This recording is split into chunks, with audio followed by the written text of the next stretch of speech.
Hello again. I spoke recently about the idea that the ever increasing number of black actors seen in films on television and featuring in advertisements may be explained by reasons other than a great big conspiracy like the Great Replacement or the Kalergi Plan.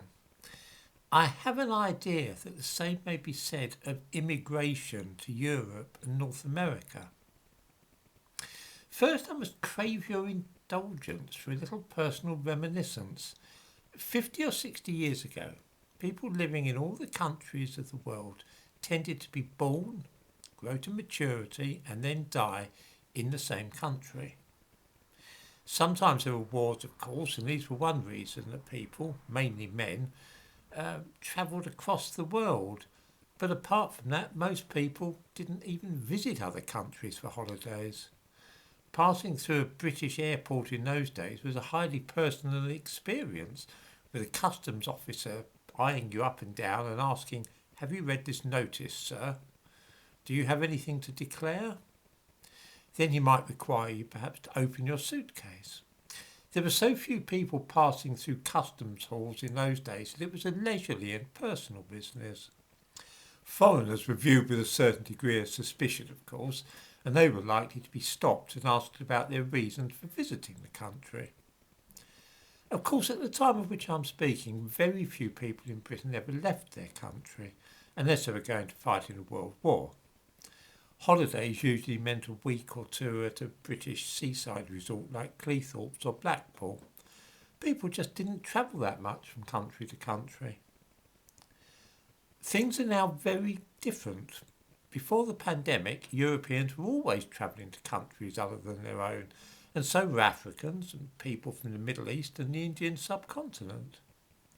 Of course, the Americans and Europeans generally planned to return to their own country after leaving, whereas many of those from Africa, Asia and Latin America are seemingly intent on leaving their own countries permanently and settling in the West.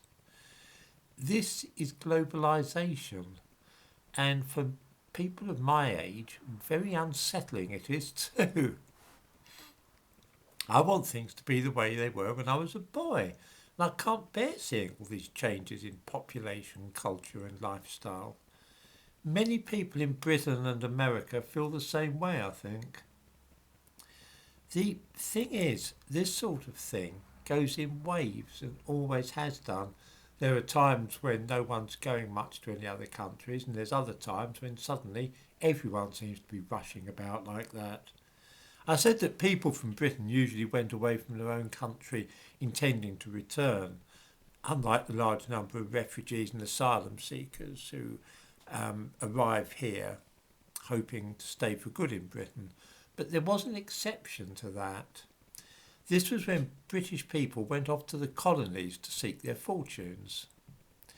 This sounds like something which people might have done in the Victorian era, going off to the colonies, but it was still going strong less than 50 years ago. When I was young, people often used to emigrate from Britain and go to live in Australia. They'd say they would leave Britain for good and just head off to the other side of the world. Those were the days of the £10 assisted passage, as it was then known. For just £10 you could travel to Australia and live there permanently, find a job, and that was it. Brush the dust for Britain from your feet and you never needed to go back again.